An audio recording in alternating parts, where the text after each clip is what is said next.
Justine Bateman has been literally on fire in her critique of the governor and the mayor, and she has a lot to say on her Substack.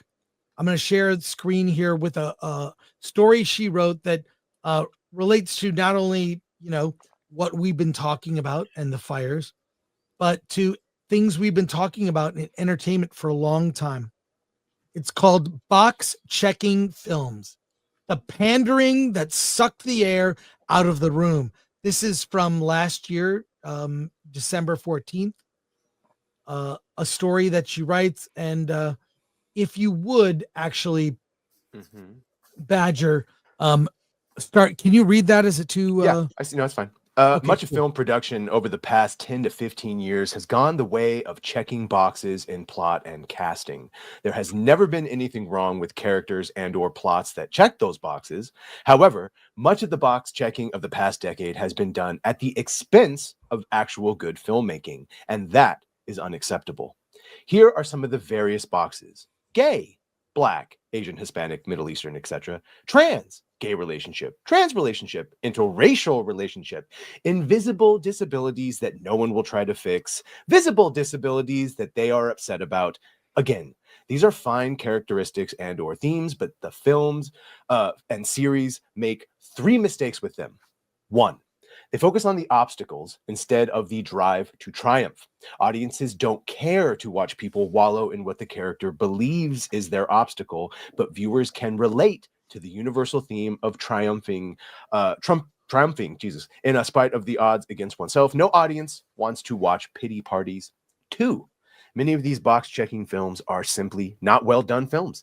Any characters or themes are fine if the filmmaking is outstanding. This is not a mutually exclusive situation, and yet many feel that the box-checking is sufficient enough. It's not. You must also make a great film.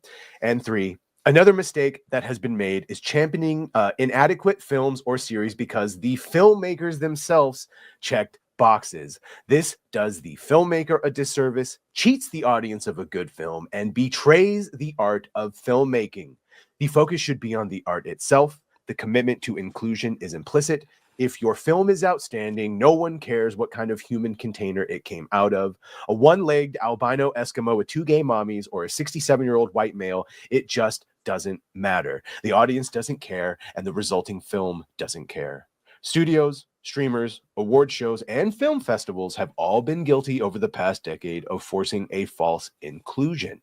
In an effort to insist that these institutions embrace all types of filmmakers and film themes and plots, they have fallen into a DEI trap of almost dismissing the quality of the film itself in favor of the quantity of boxes the film and or filmmakers check. We might as well finish it off here. Going to cite the Oscars here, but yeah, an example is the current application for the Oscar submission. It now incorporates a multi-page inquiry into race, background, and sexual preference of the cast, crew, and production staff. As a writer, director, and producer of my films, I find this disrespectful of not only the filmmaker who chose these hardworking people, but of those people themselves. Reduces everyone involved to the sum of parts that were not necessarily in their control: skin color, gender, sexual orientation. The inquiry does not ask about the sacrifices these people made over their lives to hone their skills, or the effort these people put into the submitted film, or the ways they went above and beyond to make that film better than it had to be. It's insulting and dismissive. It's the art that matters. It can come through anyone. One's talent was indiscriminate when it was assigned. It didn't care what the human container looked like. It was just planted and lives there. You're off base if you're just looking at the container. Wow. Justine Bateman on point with what she's talking about. I want to get everyone's thoughts on this. We've seen, I mean, even with Elaine, with Dune, Denis Villeneuve was told he had to race and or gender swap one of the characters, which became Dr. Kynes. I don't think it hurts the film at all. I don't think that actress was added or took away anything from it at all, but I thought Dune was fine that way, but he was forced to make that decision. So in any case, what does everyone think? about this story? Oh, I think I think what she's saying is great. And I think that it's bizarre to me that, having worked on films mostly at the indie level since the summer of 1989, I can tell you the thing about what's so strange to me about all of the arts have always attracted different kinds of people. Not your normal Midwest living at home and hearth and all that. It's always been people that ran away to the circus. That's what the arts are. And the arts have always had all different kinds of diversity within them. And this idea that we have to somehow, you're taking the arts and you're gonna now require people to check boxes. I mean, the arts are the one place where all kinds of marginalized people have been able to find work and express themselves since the dawn of man. And no one is ever being stopped from making a film. No one ever has. We have more technology now. People are carrying around 4K cameras in their pockets. Mm-hmm. And if you want to make a movie, no one is stopping you. And if you think about all the great indie films, even Chris, back in like the 60s and 70s, all the fringe stuff like the Kenneth Angers of the world, or, all the people that started out, no one stopped them. Yep. No one's ever stopped anyone from making a movie. The only thing that stops people from making movies is it's really hard to make a good one. Right. That's it. And there's a lot of look at the two brothers that ended up making that horror film Talk to Me. The Australian brothers that cut their teeth making Instagram and TikTok videos, and then they worked their way up to making a feature. No one is stopping anyone from making a movie.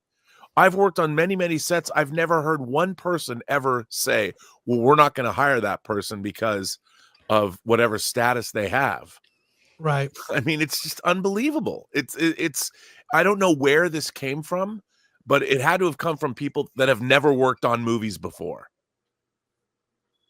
Yeah, it's just this obsession is recent. And by recent, I mean more than maybe probably 10, 15 years ago. This kind of came in. We've seen it. And one thing, it's like, look, it's one thing if box checking affects a movie, right? What I think it has an effect on society, but whatever. It's another thing if box checking affects an emergency that costs lives and property damage and destroys a city. So this article could be applied not just to films and media and TV and movies. It's to society as a whole. It's box checking has to go and be gone. And we've seen it now in real. We've seen real life consequences of what's happened. Movies, TV, fine, okay. No one's hurt, whatever. I would argue it's actually more important too, but it's also important. But what recent events have showed us, this is more important than ever to reject this ideology. Sorry, DA.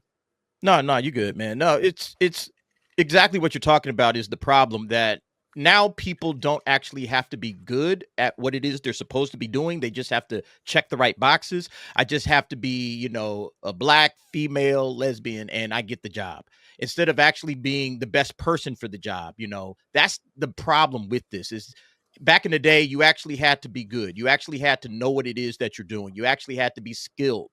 And now people are, not as skilled, and we're not seeing those skills being worked on and being developed. Rob just talked about filmmakers that had to grind their way up from making small, tiny videos and learning the craft of filmmaking and building upon every skill and learning from others and all of that sort of thing. That's what you need. You need more of that happening rather than people just standing on their diversity. Like diversity doesn't make you a good filmmaker. Just because you might have an idea, you might have a good idea for a film, but that doesn't mean you know how to make a good movie. None of that matters. So what we need are people that actually are skilled at the craft of filmmaking, making films, and they're the best person. And damn diversity, damn skin color, all of that doesn't really matter, because at the end of the day, we need good storytellers. It's time to ignore SDGs and checkboxing from the UN. I would say it's time to ignore it and go back to meritocracy instead of applying to sustainable development goals from the fucking United Nations, which is the explanation for why it's across the board, from tabletop Dungeons and Dragons to the goddamn fire department to the catering department. And That all I've needs said to go this in the away. past. It actually works in reverse to what it is that they're trying to accomplish. Because what they're trying to do is just give you a foot in the door. It's like, all right, you're black, you're a lesbian, that whatever. Okay, you get access to the room. Now we're going to open the door for you. Go ahead and make your film. But if this person is not a good filmmaker because they haven't cut their teeth through years and years of developing their skills, it doesn't matter. You end up setting this person up for failure at the end of the day because you gave them an opportunity and then they fell on their face because they're really not good filmmakers because they've just been getting along all this time with their skin color and with the fact that they're a black woman or whatever. You've just been getting pushed forward instead of actually having to be good. Meanwhile, what ends up happening is actually the folks that you're marginalizing are the, let's say, the white, male, and pale filmmakers. They have nothing to stand on except I just got to be good. I don't have my skin color to stand on. I don't have any diversity check boxes that I can stand on. The only thing I can be is better than all the other filmmakers out there, better than everybody else out there, whereas acting, writing, directing, you name it. That's the only thing they have left. And so what ends up happening is they become the better filmmakers. And then everybody's like scratching their heads like, well, why are these guys getting nominated for all the Oscars and all of this and that? And it's like, well, it's because you guys keep setting everybody else back.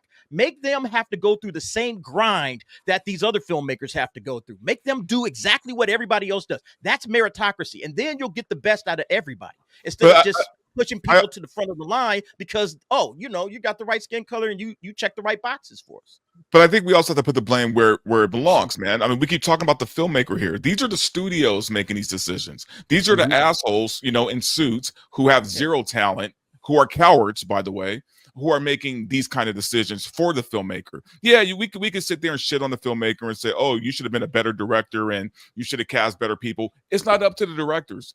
Like 90% of the time, it's not up to the directors. Unless your last name is Nolan or some other huge name, you don't get a choice in who the studio chooses to be in your film. And that's what sucks. And that's where really all the blame should be is on these studios. Because if you're an indie filmmaker, guess what? You're making the film that you want. You are casting the people you want because you're the one in charge. You are an indie filmmaker. You don't have a studio that you're adhering to. So it's not necessarily the filmmaker's decision. It's the studios who we should be looking at for this. Yeah, well, the studios figured out the new plan of how do you control the director? Well, you get them before they actually establish a name.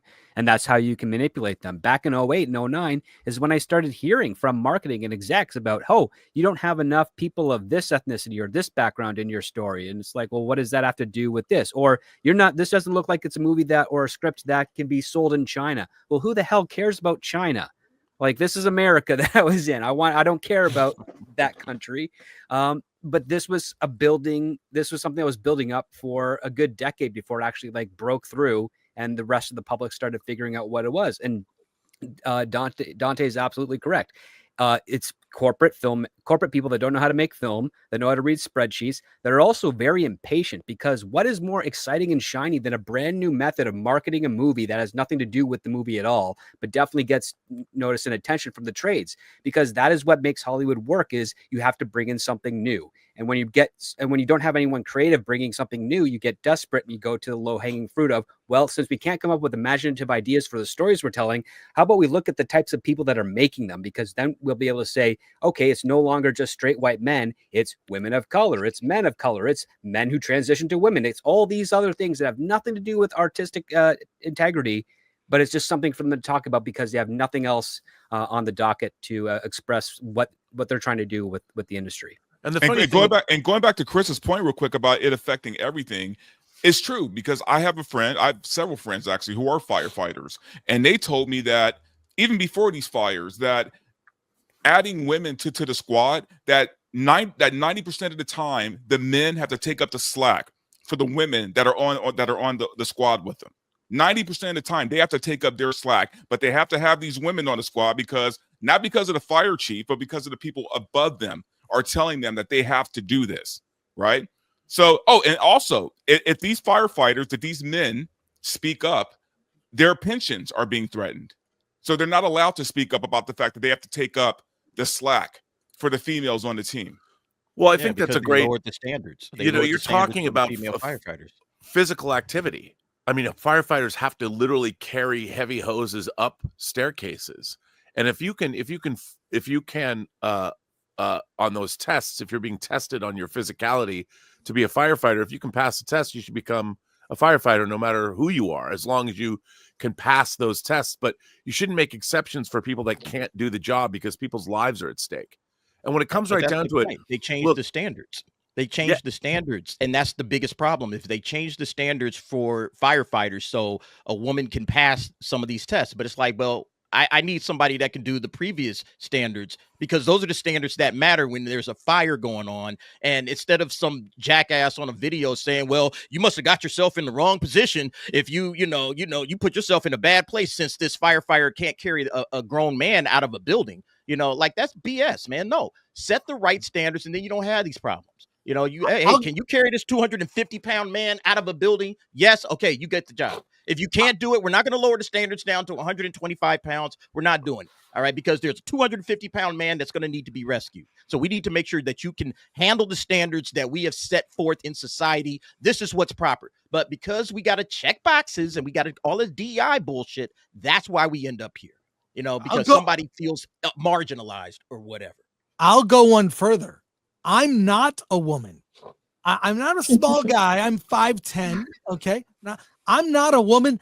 I can't do the job of firefighter. Right. Exactly. I can't either. Job. There was an incident at my apartment building one time. These firefighters showed up. They were all 6'4".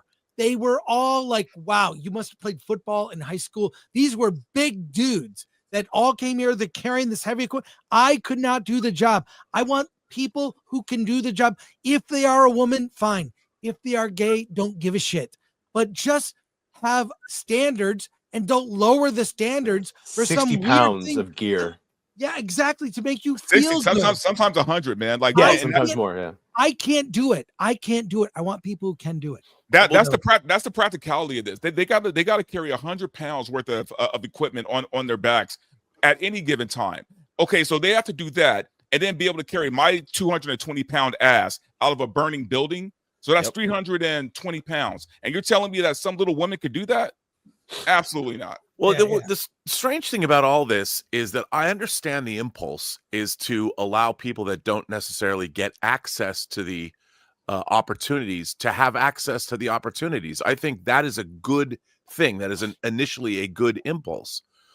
It is great to have, like, especially in the case of movie making, you want people that can make stories that we haven't heard before. You want people to bring unique ideas to the fore, which is great. And we should absolutely encourage people from all shapes, sizes, colors, creeds, whatever, to tell their stories.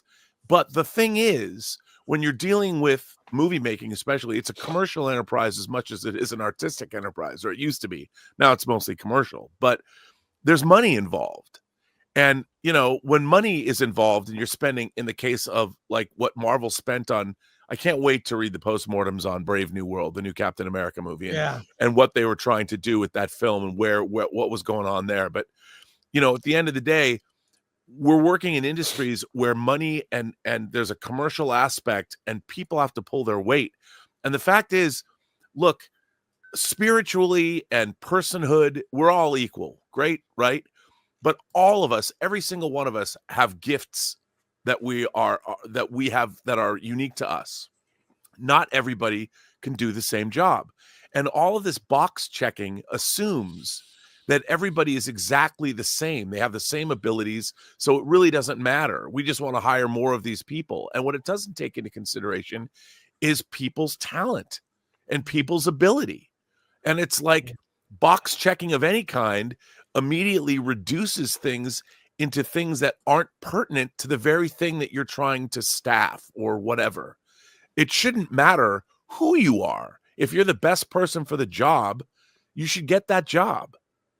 Not because right, but Rob, there's also jobs that, and we have to just be honest with ourselves, man, that only certain people can do, right? Like, I'm sorry, that's what I mean. When it comes to being a firefighter, a cop, any of those things, we've all seen videos even recently of guys who are getting arrested by women, female officers, and then pushing them away and running away and getting away from them because these women have no shot of stopping this man, right? To be fair, when you add the Benny Hill theme, they're very funny. They are funny. No, they are hilarious. I'll give you that. They are also large and out of shape, because I've seen some tight, tall women cops who have been able to take down or at least capture a guy with additional support. But those ones that you're describing, they never would have qualified police academy because they're just overweight, out of shape. But see, but they are though that they're But a becoming police cops. academy movie, But they would sure, They exactly. lowered the standards, right? They need to. But when raise you them lower up. the standards, anyone can get hired, man. And I'm telling you right now, I'm not equipped to be a firefighter. Okay, I mean, I'm in decent shape for my age, but I can't do what they do, and I wouldn't even try. By the way, Right? Dante, they did the same thing with schools, right? George Carlin had the bits about like, they just lowered this passing grade, so everyone gets dumber. The collective IQ goes down because That's my point. and you do Yeah, physically, exactly. and Yeah. it's get worse. Yeah, When you stop holding people to high standards, you get worse. Okay. So all the people that they're trying to help, all the box checking that they're trying to do to get people's feet in the door so that they can perform and do whatever it is for these box checking films. This is how you get the American Society of Magical Negroes. That's how you get that movie. All right. Because you let this dude just make whatever it is he wanted to make, and he made straight garbage. The acting is not good. It's the best part of it is some of the acting is David Alan Grier. He's great, but everything else in that movie is bad directing, bad writing, bad, you name it. That's how we get that trash, because you just allowed this dude to come in the door and just make whatever it is he wanted to make. There should be a standard, like, no, your script got to meet this level, and if your script doesn't meet this level, I don't care what skin color you are, your script doesn't at least get here, you're not getting this film made. I'm sorry, we're not doing this. But like you said, Dante, there's so many people in the higher ups that are just going to give him a pass and say, hey, man, you got to meet the check boxes. Did you meet the check boxes? Is he black? Is he Latino? Is he gay? Is he whatever? Okay, if he is, he's in. And they don't even have to be good. And the problem with that too is like those people who make these decisions are the ones who rarely get the blame, right? Like the director will get the blame. The actors will get definitely the blame and the shit for it. But the people who make the decisions aren't the ones who get any shit for it. And by the way, I would say, like with Nia DaCosta, who did the Marvels, she right got thrown under the bus. Yep. Yeah. I actually think I watch. Look, I listened to the commentary for the Marvels with her. She actually knows what the hell she's doing. She was effed around with at Marvel. They kept her on a short leash. They wouldn't let her in the editing suite to do that post. That movie was Are you still serious? conceived Yep. from the beginning, but actions I were actually already think filmed. Yeah, from watching the behind the scenes and listening to her talk, she knows what the hell she's doing.